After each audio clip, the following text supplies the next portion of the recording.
ଜିନିଷଟା ଗୋଟେ ଖାଇବେ ଆଉ ମନଟା ଶାନ୍ତି ହେବା ଦରକାର ନା। तो जय जगन्नाथ सांग मैंने आम आसलु टे मांधाता मार्केट बुलापी आ मांधाता मार्केट गोटे स्पेशल जिनस देखिलु आ जहाँ पचारि बुझिलु ता पाखापाखि 100-150 वर्ष पुराना जिनस। तो आम अंचल एटा भीमट बोली कहते आउ संगे संगे रेडीमेड तैयारी करके दियंती आ किछि एथिरे नेचुरल जिनस सब रुहे आ किछि केमिकल एथिरे देखिया पई पड़ियो नै।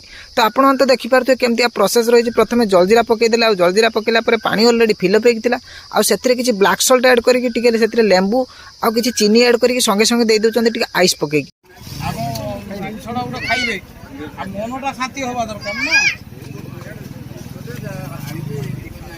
दी जन लोक काम कर सब अनवरत आ पाखापाखि 2टारू एठी आरंभ हो जाए आ पाखापाखि 6टा-7टा पर्यंत एवं रुहति खरा हो कि वर्षा हो शीत हो। तो आपण मैंने जदि आसुँच मांधाता मार्केट ताले निहाती थे ट्राए करूँ भीमट पानी मूल्य मात्र 10 टंका रही बेसी किसी नुहे 10 टंकार आपंकर आत्मा शांति हो। तो कहीं 10 टंकार आप पाई जाऊँ 750 ml पानी। तो रही सांग मैंने जय जगन्नाथ पुणी देखा।